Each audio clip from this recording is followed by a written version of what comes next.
Petites histoires pour grandes oreilles confinées.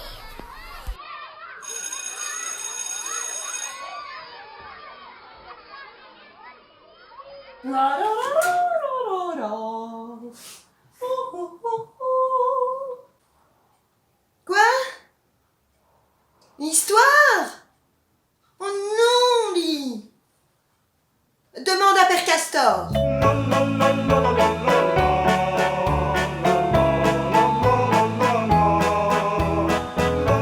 Ah mais oui, mais bien entendu.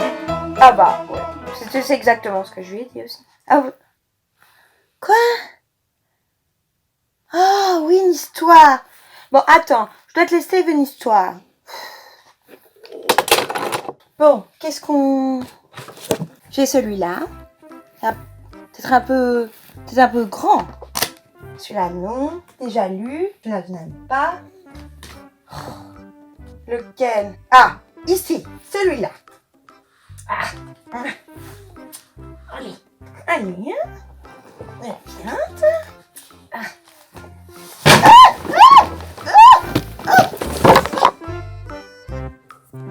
On a été coupé, non? Tout le monde me voit?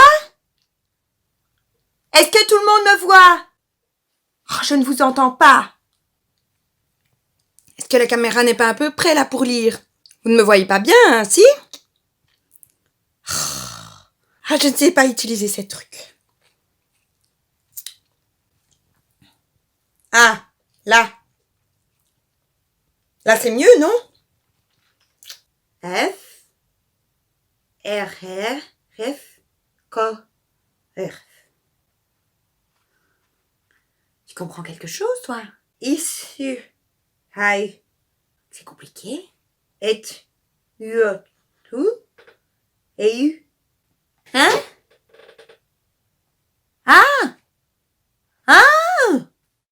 Amour, beauté et crotte de nez.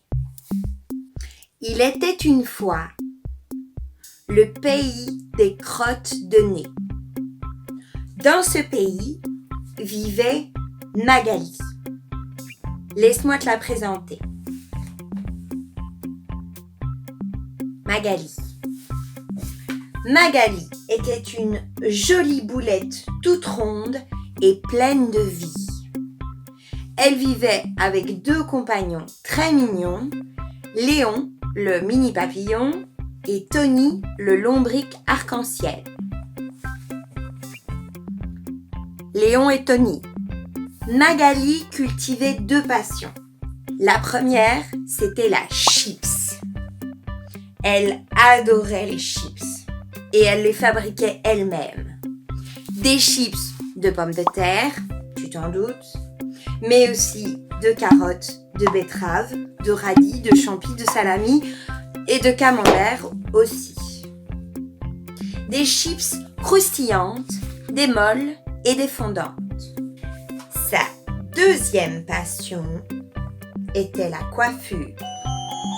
Il n'y en avait pas 2 comme Magali pour imaginer des coiffures de génie et tous les habitants du village se pressaient dans son salon. Magali, Léon et Tony habitaient tous les 3, dans une adorable maison maison-née,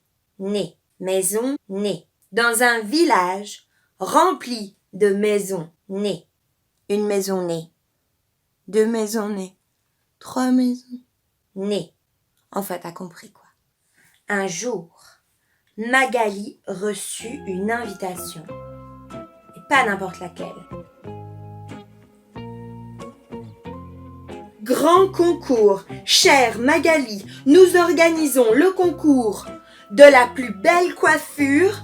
Le gagnant remportera son poids en chips. Rejoins-nous vite demain à Las Vegas. Gros bisous, Cathy, Pipa, Tammy, Rita. Mais vite! C'était comme dans un rêve. Ce concours réunissait les 2 passions de Magali. Elle se voyait déjà sur la première place du podium, celle de la grande gagnante avec une tonne de chips. Elle parla du concours à tous les habitants du village. Ils en restèrent Baba. Pour l'encourager, ils organisèrent une fête épatante avant son départ. Le lendemain, Magali et ses 2 compagnons enfilèrent un parachute. Ils devaient s'équiper pour utiliser le moyen de locomotion le plus rapide du monde, la catapulte. Catapulte. Dans les airs! C'était super! Mais une fois à terre, petit souci.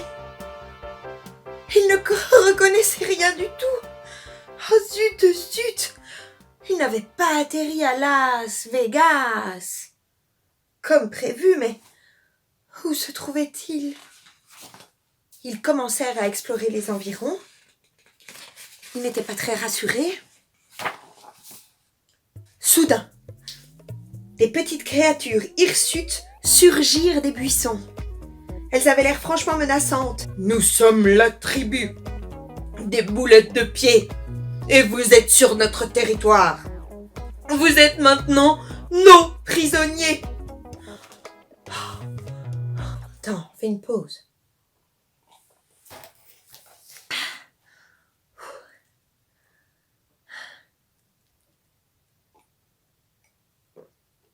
Ça va? Elles attachèrent Magali, Léon et Tony comme des petites saucisses. Il faut bien te l'avouer, nos 3 amis étaient pétés de trouille. Pétés de trouille. Arrivés au village, on les enferma dans une cage. À leur grande surprise, cette cage contenait déjà une prisonnière. C'était une crotte de nez qui s'appelait Mireille. Elle était chanteuse. Elle expliqua à Magali qu'ils allaient être tous rôtis à la broche. La situation était terriblement déprimante. Enfermés dans une cage. Pour se changer les idées, Magali décida de coiffer Mireille, qui en avait bien besoin. Le résultat fut fidèle à son habitude. Éblouissant. Tellement éblouissant que toute la tribu voulut se faire coiffer, elle aussi. On libéra sur le champ les prisonniers. Magali ne se fit pas prier et coiffa les boulettes les unes après les autres. Sur chaque tête, elle inventa une nouvelle coiffure.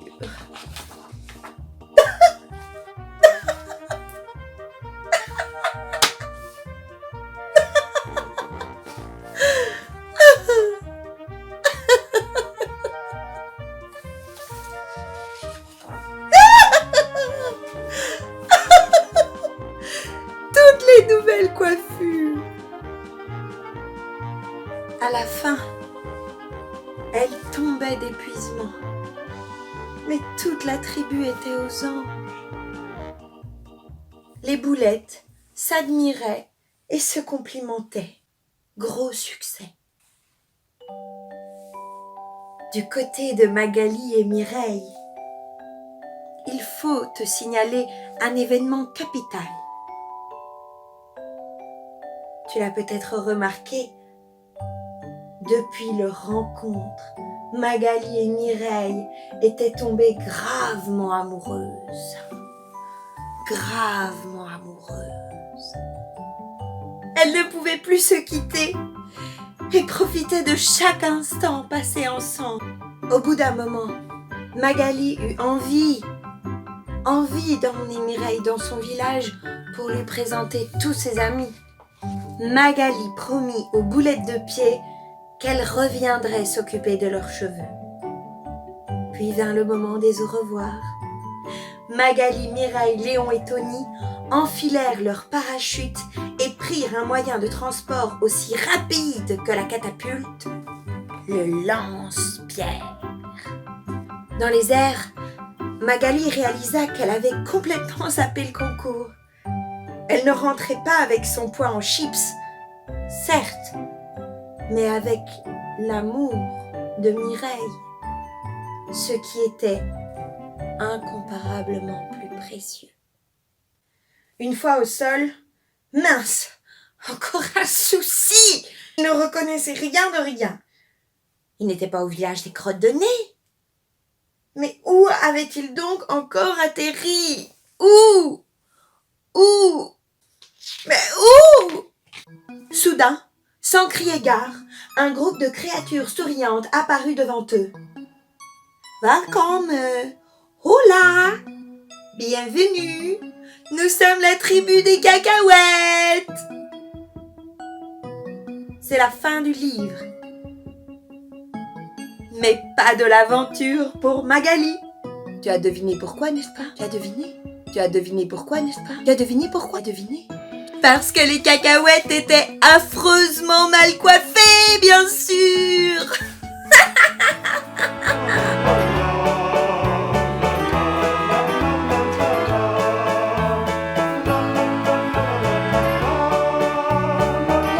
J'adore ce livre!